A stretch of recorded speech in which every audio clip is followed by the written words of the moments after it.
കരുവന്നൂർ കള്ളപ്പണക്കേസിൽ കുറ്റപത്രം തയ്യാറായി. കുറ്റപത്രത്തിന്റെ കരട് രൂപം ഇ.ഡി. കൊച്ചി സോണൽ അഡീഷണൽ ഡയറക്ടറുടെ അന്തിമ അനുമതിക്കായി കൈമാറി. കെ രാധാകൃഷ്ണൻ എം.പിയുടെ മൊഴികളിൽ കുറ്റപത്രത്തിൽ ഉൾപ്പെടുത്തേണ്ട വിവരങ്ങളുണ്ടെങ്കിൽ അധികമായി ചേർക്കും.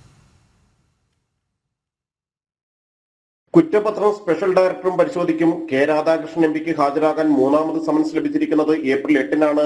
നേരത്തെ 2 സമൻസുകളിൽ ഹാജരായിരുന്നില്ല.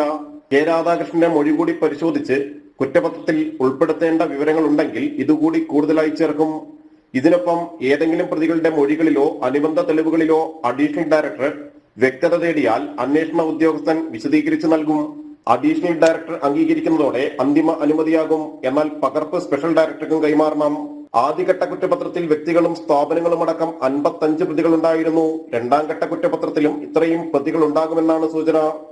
കള്ളപ്പണത്തിന്റെ പങ്ക് കൈപ്പറ്റിയതായി ഇ.ഡി. കണ്ടെത്തിയ CPM പാർട്ടിയും തട്ടിപ്പ് നടന്ന കാലഘട്ടത്തിലെ ബ്രാഞ്ച് തലം മുതലുള്ള ഭാരവാഹികളും പ്രതികളായേക്കും. ജനം, കൊച്ചി.